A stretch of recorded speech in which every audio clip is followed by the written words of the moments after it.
At 9:24 a.m., a Navy Hellcat over Tinian was ripped apart in midair. Half the left wing vanished. The tail barely existed. Any other pilot would have bailed or prayed for home. Instead, this 24-year-old pushed lower, straight toward the guns, with an airplane that by every law of physics shouldn't have been flying. Flak was exploding around him. Controls were fighting him. One wrong move meant the ocean. But he kept going, because the invasion needed proof of what was waiting on those beaches. And what happened next should not have been possible. At 8:20 a.m. on June 14, 1944, Lieutenant Edward Feitner stepped into the cockpit of his F-6F Hellcat on the deck of the USS Bunker Hill. Behind him, crewmen were bolting a 300-pound reconnaissance camera into the fuselage, the kind of modification that meant one thing. He was flying straight into danger. His assignment was simple on paper and deadly in reality. Photograph Japanese airfields across the Marianas. Feitner was only 24, already credited with 6 kills, and serving as VF-8's engineering officer. And waiting for him on Tinian and Saipan were dozens of radar-guided 88mm guns, positioned specifically to bring men like him down. For weeks, Task Force 58 had been pounding Japanese positions across the Marianas. But bombing alone wasn't enough. Admiral Mark Mitcher needed photographs, not distant shots taken from 20,000 feet, where everything looked like dots on a map. He needed low-level images, clear views of gun pits, radar stations, fuel dumps, and defensive lines. The kind of pictures you could only get by flying straight over enemy territory at 4,000 feet or less, while radar crews tracked you and 88mm shells tore the sky apart around your airplane. Photo recon pilots in the Marianas knew the odds, and they were brutal. During the campaign, more than a third of them never came back. Since May 20th, 13 F-6F, 5P Hellcats had been sent over Tinian and Saipan on photo runs. 5 disappeared completely. 3 more limped home, so badly damaged they crashed trying to land. The Japanese weren't firing blindly into the sky. They were aiming at aircraft flying straight, level, and predictable while their cameras worked. Long before this mission, Feitner had joined VF-8 back in May 1943, training at Naval Auxiliary Air Station Pungo in Virginia. Months earlier, Feitner had already proven himself. During sea trials, he made the very first catapult launch off the brand-new USS Intrepid.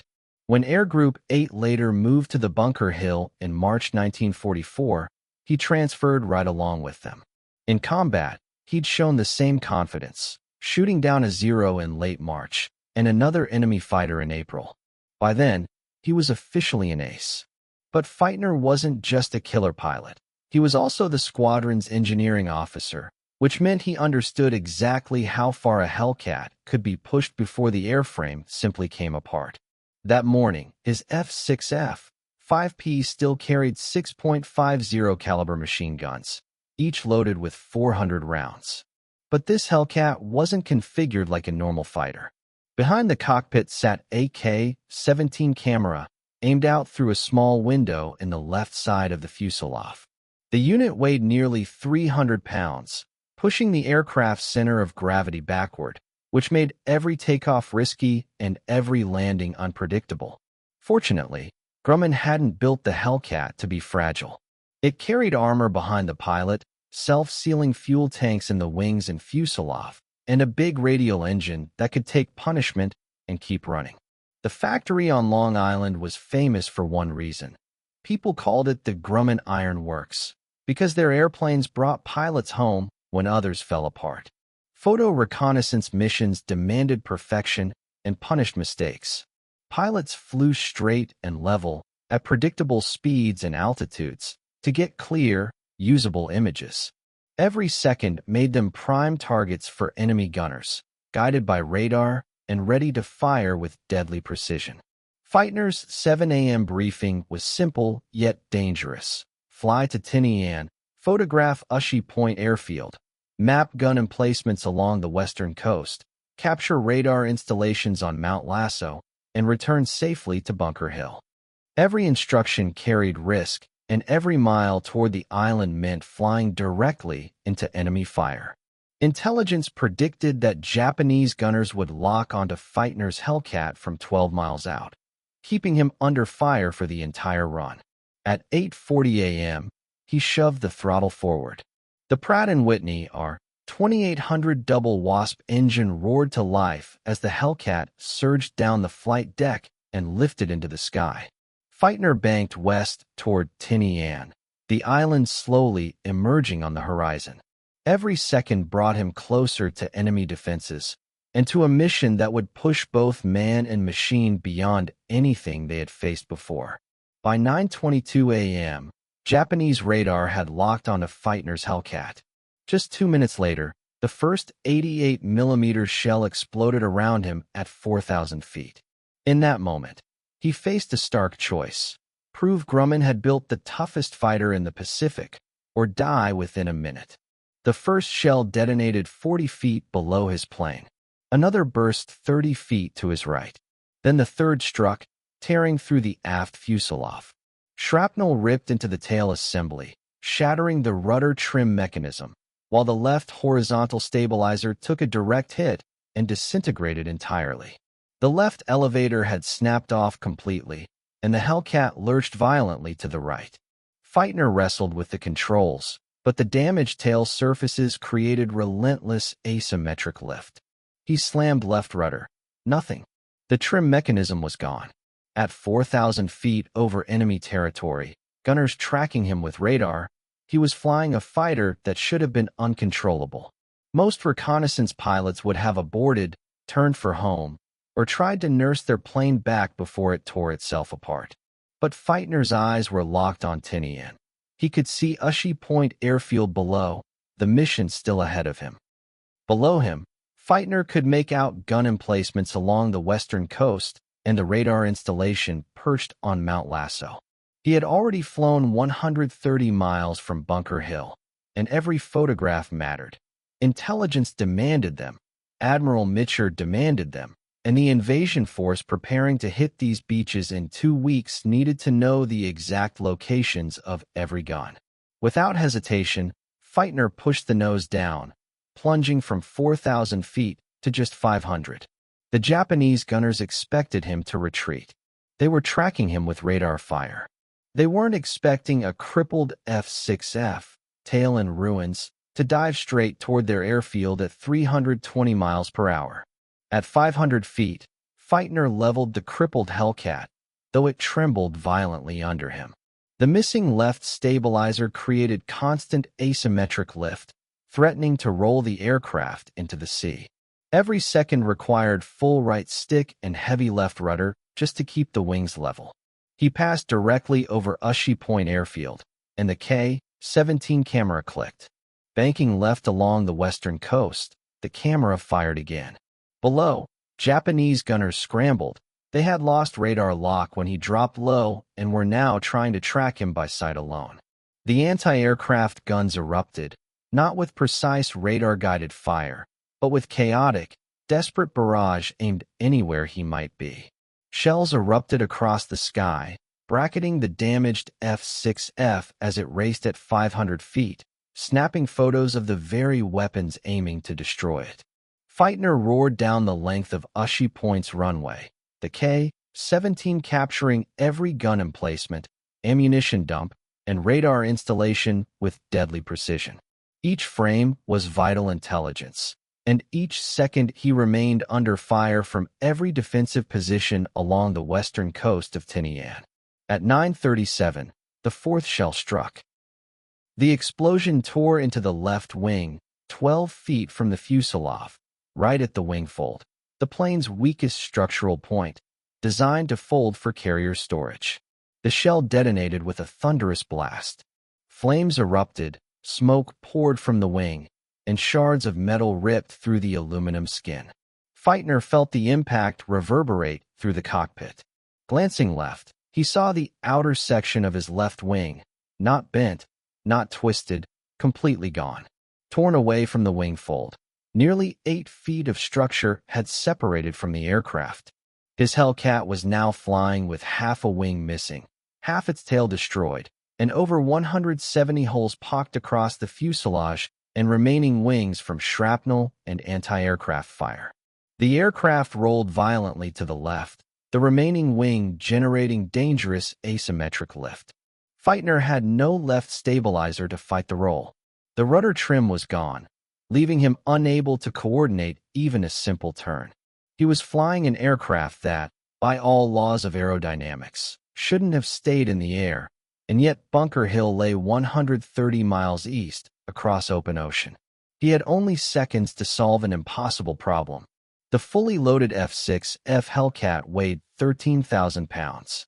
With 8 feet of left wing gone, that side now generated roughly 4,000 pounds of lift, compared to 6,500 pounds on the right. The plane was rolling left at 30 degrees per second. In 10 seconds, it would be inverted. In 15 seconds, the Hellcat would have entered an unrecoverable spin. Feitner slammed the stick hard to the right, pushing it to full deflection.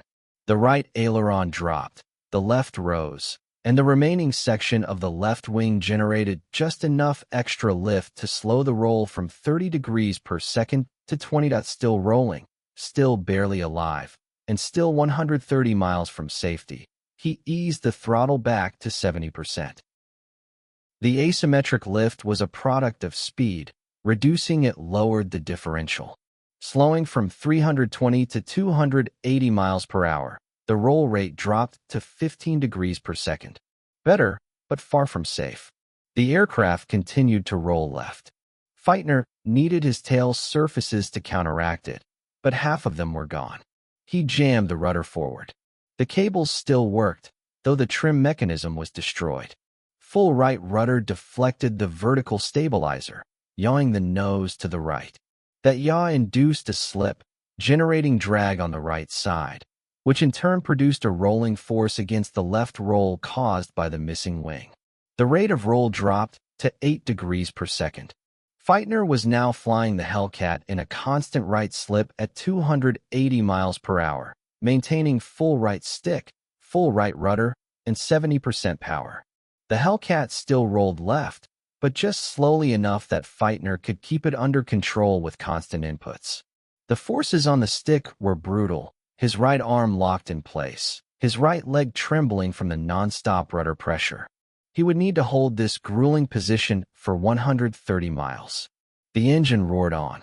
The Pratt & Whitney R-2800 had taken shrapnel, yet all 18 cylinders were still firing. Oil pressure remained steady, and coolant temperatures were rising, but not dangerously. Grumman's radial engine design, with its heavy armor and redundant systems, was keeping the aircraft alive. Feitner had seen Hellcats limp back to carriers with 3 cylinders out and still managed to fly. Now, he set a heading of 90 degree, due east toward Bunker Hill. The damaged fighter was barely controllable. Every gust of wind shifted the lift. Every throttle adjustment altered the roll. He was trimming the plane purely with muscle and focus. One mistake, one lapse of attention, one wrong input, and the Hellcat would snap into a spin from which there would be no recovery. The flight back stretched for 43 relentless minutes.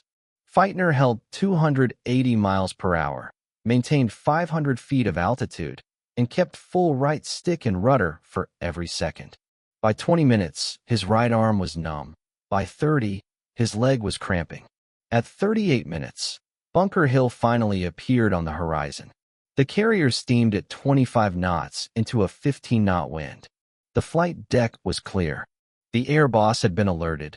A heavily damaged F-6F was inbound. On the port side, the landing signal officer was ready, and the crash crew stood by with fire equipment, anticipating the impossible. The barrier was down. Every pilot in VF-8 watched from the island's superstructure as Feitner prepared for what should have been impossible. A carrier landing in a Hellcat with half a wing missing, half the tail destroyed, and controls barely responsive enough for straight and level flight.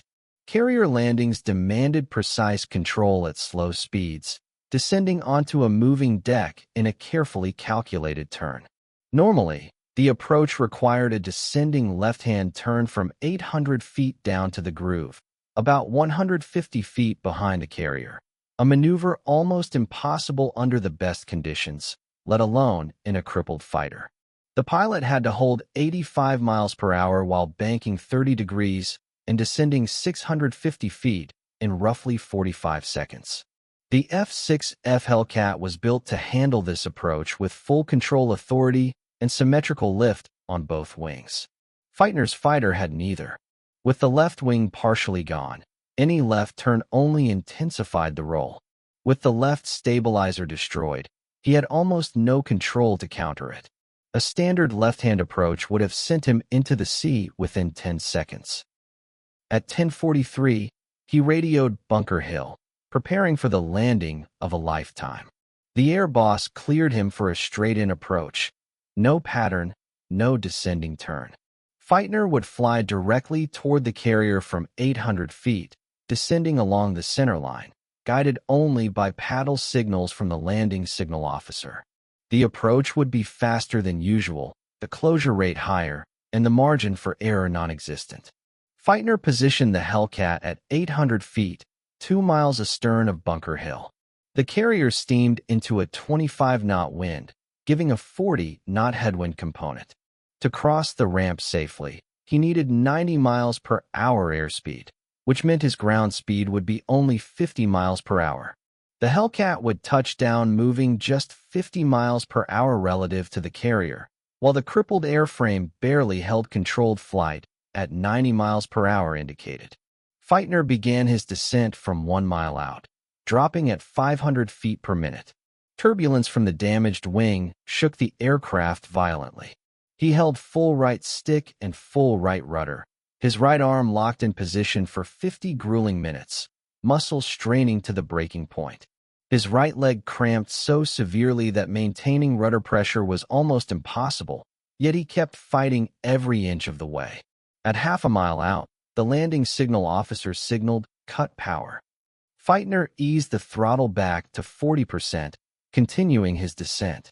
The Hellcat slowed to 90 miles per hour, and the roll rate immediately increased.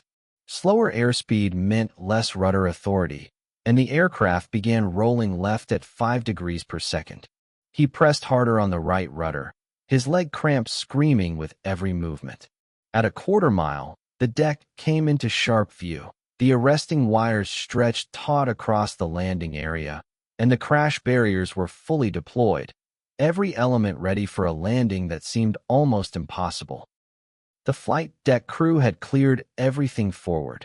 No planes, no personnel, except the landing signal officer and crash crew near the island.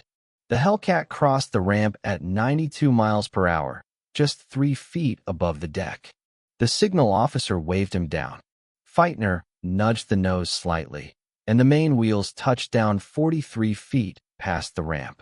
The tail hook caught the number 2 arresting wire, which stretched as the Hellcat decelerated from 50 miles per hour to 0 in just 120 feet. The aircraft came to a stop a mere 30 feet short of the crash barrier, engines still roaring. The right and left main landing gear were intact, and the tail hook remained secured to the number 2 arresting wire. Feitner pulled the mixture control to idle cutoff. The R-2800 engine coughed twice and fell silent. He sat frozen in the cockpit for 15 seconds, his right arm and leg utterly unresponsive. The flight deck crew rushed forward. The plane captain climbed onto the wing. Feitner opened the canopy and finally took in the wreckage of his F-6F 5P Hellcat, battered beyond belief after 130 miles of flight and a landing that should have ended in disaster the moment the enemy shells hit. The damage assessment took 47 grueling minutes. 3 minutes after Feitner landed, Lieutenant Commander William Collins, commanding officer of VF-8, arrived on the flight deck. 5 minutes later, the maintenance officer appeared, followed 7 minutes after that by the intelligence officer, accompanied by 2 photographers to document the aircraft before it was moved. What they saw defied everything they knew about structural integrity. From the wing fold outward, the entire left wing was gone. 8 feet of structure had completely separated. The main spar had fractured, and the leading edge had torn away, leaving a Hellcat that should never have flown again. The trailing edge of the wing had disintegrated, and the aileron was completely gone. The wing fold mechanism was exposed, with twisted metal and dangling hydraulic lines where the outer panel should have been. The left horizontal stabilizer was obliterated. Roughly 70% of its surface had been destroyed by the first shell, while the remaining 30% was bent upward at a 15-degree angle. The left elevator was entirely missing, its attachment points sheared off and control cables severed. The rudder trim mechanism lay in ruins, with shrapnel puncturing the actuator housing and hydraulic fluid leaking out during the flight. The rudder itself remained intact, but the trim system, which allowed for fine adjustments, was completely non-functional. Feitner had flown 130 miles relying solely on manual rudder control. The fuselage was riddled with 170 holes, meticulously counted by the maintenance crew. 43 in the aft fuselage, 62 in the midsection, 37 in the forward fuselage, and 28 in the right wing. The damage ranged from small quarter-inch punctures from shell fragments to 4-inch tears from direct shrapnel strikes. Amazingly, the K-17 camera survived, taking 2 hits, yet leaving the film magazine completely intact, preserving every photograph of the mission. The photographs Feitner captured over Tinian were intact and fully recoverable. Intelligence now had the precise locations of gun emplacements, radar installations, and ammunition dumps, critical information for the upcoming invasion. The Pratt & Whitney R-2800 engine had sustained 11 hits, 3 cylinders damaged by shrapnel, 2 punctures in the oil cooler, and 4 holes in the supercharger housing. Yet it continued running for 53 minutes, enduring punishment that would have destroyed most aircraft engines. Grumman's heavy armor plating and redundant oil lines had deflected most fragments, keeping the fighter airborne and the mission alive. Despite the damage to the oil cooler, the redundant systems kept oil pressure stable throughout the flight. The aircraft, however, was officially classified as a total loss. Structural damage far exceeded repair capabilities. The left wing would need complete replacement, the tail section entirely rebuilt, and the fuselage required extensive skin panel replacement and internal inspection. The cost of repairs would surpass that of a brand new plane. The F-6F-5P was written off and slated for disposal. Yet, against all odds, the aircraft had achieved something no one had predicted, delivering crucial intelligence and returning its pilots safely from what should have been a fatal mission. The mission proved that Grumman's philosophy, building aircraft tough enough to endure catastrophic damage and keep flying, wasn't just marketing. It was engineering in action. The Hellcat's rugged structure, redundant systems, and reinforced design had saved Feitner's life, while delivering critical intelligence that would ultimately save hundreds of lives during the Tinian invasion. Within 2 hours, the photographs were developed and immediately analyzed by intelligence officers. They revealed 37 previously unidentified anti-aircraft positions, 12 still operational radar installations, and 8 ammunition dumps strategically placed near Ushi Point's runway. Information vital to the success of the upcoming assault. The photographs provided precise targeting data for naval gunfire support, crucial for the bombardment of Tinian on July 24, just 41 days after Feitner's mission. He walked off the flight deck at 11:32, his right arm bruised from shoulder to wrist, and his right leg sustaining muscle damage that required 3 weeks of recovery. The flight surgeon grounded him for 14 days. By June 28, he returned to flight status, completing 16 more combat missions before VF. 8 rotated back to the United States in November 1944. Within 48 hours, the story of Feitner's crippled Hellcat and its impossible mission had spread throughout Task Force 58. Pilots from other squadrons came to Bunker Hill's hangar deck to see the Hellcat before it was pushed overboard. They circled the wreckage, staring at the missing wing section, the destroyed tail surfaces, and the 170 bullet and shrapnel holes. They understood immediately that Grumman had created something extraordinary. The F-6F Hellcat had entered combat in August 1943, and by June 1944, Navy and Marine pilots had flown it through 11 major campaigns across the Pacific. Its kill ratio of 19-1 against Japanese fighters was impressive, but the numbers only told part of the story. The survival statistics told the rest of the story. Photo reconnaissance pilots flying other aircraft in the Pacific faced casualty rates exceeding 40%, while those in F-6F, 5P Hellcats faced just 37%. The difference came down to structural integrity. The Hellcat could endure damage that would have destroyed lighter fighters and still bring the pilot home. Grumman Aircraft Engineering Corporation had earned its reputation building Navy planes throughout the 1930s. Their design philosophy prioritized strength over speed, reinforced structures over lightweight construction, and redundant systems over simplicity, a philosophy that had just saved a pilot's life and delivered mission-critical intelligence.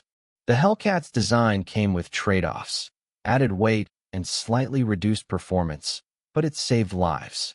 Fully loaded, the F-6F weighed 13,000 pounds, more than twice the 6,000-pound Mitsubishi A6M0. That extra mass carried armor plating behind the pilot, self-sealing fuel tanks, and structural members engineered to absorb battle damage. The Zero had none of these protections. Japanese pilots flew faster, more agile machines, but one well-placed hit to a critical system could be fatal. In contrast, the Hellcat could take punishment, keep flying, and bring its pilot home, over and over. American pilots flew heavier, less maneuverable aircraft, but they survived when enemy fire struck critical systems. The difference came down to engineering priorities. Japanese designers focused on speed and agility.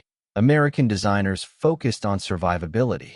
The casualty statistics proved which approach held up in prolonged combat. Feitner's mission over Tinian wasn't unique. Other Hellcat pilots returned from the brink with catastrophic damage. On May 5, 1944, Lieutenant Alexander Verichu landed on USS Lexington with 64 holes in his aircraft after a fierce dogfight over truck, another testament to the Hellcat's toughness. On July 21, 1944, Lieutenant Commander James Swopey landed on USS Hornet with the entire left aileron missing after intercepting Japanese bombers near Guam. On September 12, Lieutenant Harris Mitchell touched down on USS Essex with 18 inches of his right wingtip gone following an engagement with Zeros over the Philippines. Each of these incidents was carefully documented, photographed, and analyzed by Navy engineers. The data confirmed what Feitner's mission had proven. The Hellcat could endure damage that would have destroyed other fighters, maintaining controlled flight even with up to 30% of a wing's surface lost. The Hellcat's tail structure could lose up to 50% of its surface and still maintain directional stability. Its engine could lose 3 cylinders, yet continue producing 70% of its power. Engineering analysis of these missions led to design improvements in later aircraft. Reinforced wing spars at the fold points, additional armor around engine components, and redundant hydraulic lines for flight control systems. The lessons learned from damaged Hellcats in 1944 shaped fighter design for the next 2 decades. Feitner completed his combat tour in November 1944 with 9 confirmed kills and 4 probable kills, leaving a legacy of courage and engineering triumph. By the end of his tour, Feitner had flown 73 combat missions and earned 4 distinguished flying crosses. He had survived encounters with enemy fighters, relentless anti-aircraft fire, mechanical failures, and 1 photo reconnaissance mission that should have been fatal, yet proved Grumman's Iron Works reputation was built on engineering excellence, not marketing. His career was just beginning. In November 1944, Feitner returned to the United States and was assigned as a fighter instructor at Naval Air Station Los Alamitos, California, where he trained new pilots transitioning from basic trainers to combat fighters, sharing the tactics and lessons he had learned in the Pacific. Feitner taught his students how to survive when aircraft systems failed, showing them that engineering knowledge combined with pilot skill could overcome seemingly impossible situations. In May 1946, he was selected to attend the United States Navy Test Pilot School at Naval Air Station Patuxent River, Maryland. Established in 1945, the school trained pilots in scientific flight testing methodology. Feitner graduated with the second class in July 1949 and was assigned to the Flight Test Division at the Naval Air Test Center, where over the next 4 years he would pilot more than 100 different aircraft types, continuing to push the boundaries of aviation knowledge and skill. Test pilots faced a different kind of danger than combat pilots. In combat, the enemy was visible. In testing, the threat was the unknown. Physics and engineering limits yet to be explored. They flew prototype aircraft with unproven systems, pushing flight envelopes no pilot had ever reached. They uncovered failure modes engineers hadn't anticipated. In the early 1950s, the mortality rate for test pilots exceeded that of combat pilots during the war. In 1950, Feitner was assigned as the project pilot for the Vought F-7U Cutlass, taking on these extreme challenges to advance naval aviation. The Cutlass was a carrier-based jet fighter with swept wings and no horizontal tail surfaces. It was fast, but notoriously unstable, and previous test pilots had been killed flying earlier variants. Feitner flew the F-7U 14 times before the aircraft broke in half behind the cockpit during a landing on USS Midway on July 23, 1951, and he survived. He remains the only pilot to successfully land the -1 variant on a carrier. Beyond the Cutlass, he tested the McDonnell F-2H Banshee, the Douglas A-D Skyraider, the Grumman F-8F Bearcat, the Grumman F-7F Tigercat, and even helicopters, continually pushing the limits of naval aviation. Feitner tested the Lockheed R-6V Constitution, the largest aircraft the Navy had ever operated. Over the years, he accumulated flight time in fighters, bombers, transports, and rotorcraft, mastering how different aircraft responded to control inputs. He gained an intimate understanding of how structural design influenced flight characteristics and how engineering decisions during development could determine pilot survival in operational conditions.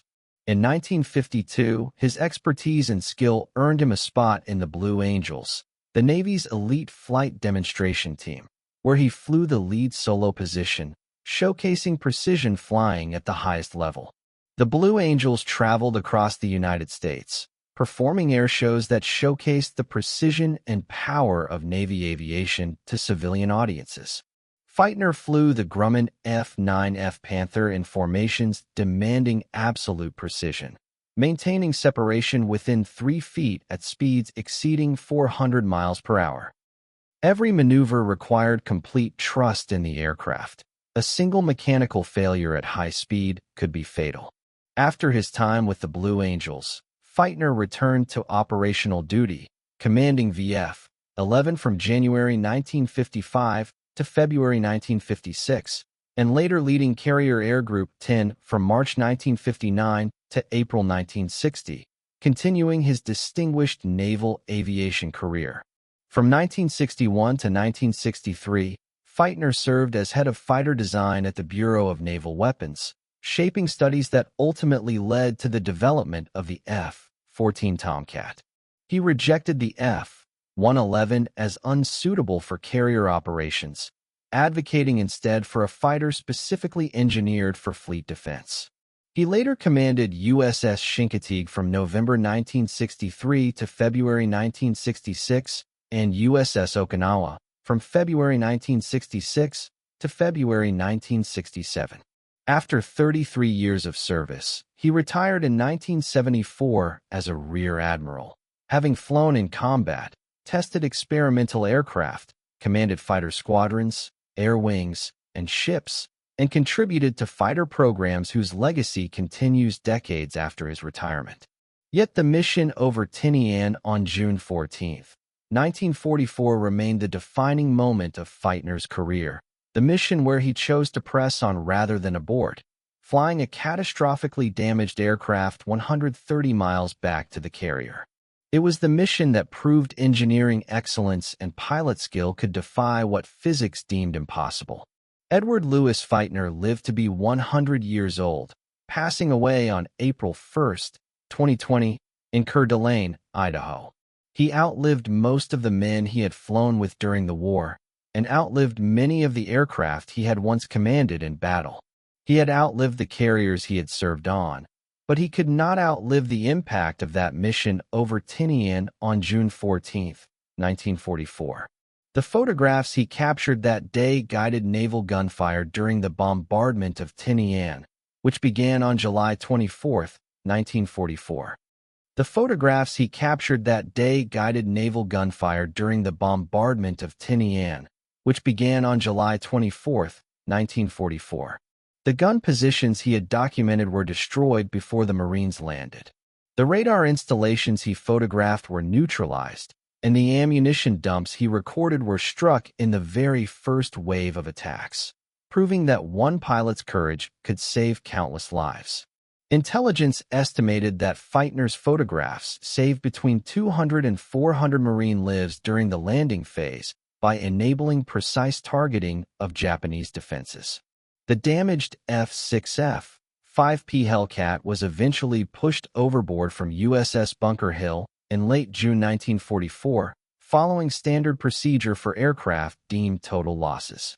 Its wreckage sank to a depth of 12,000 feet, roughly 40 miles northeast of Saipan.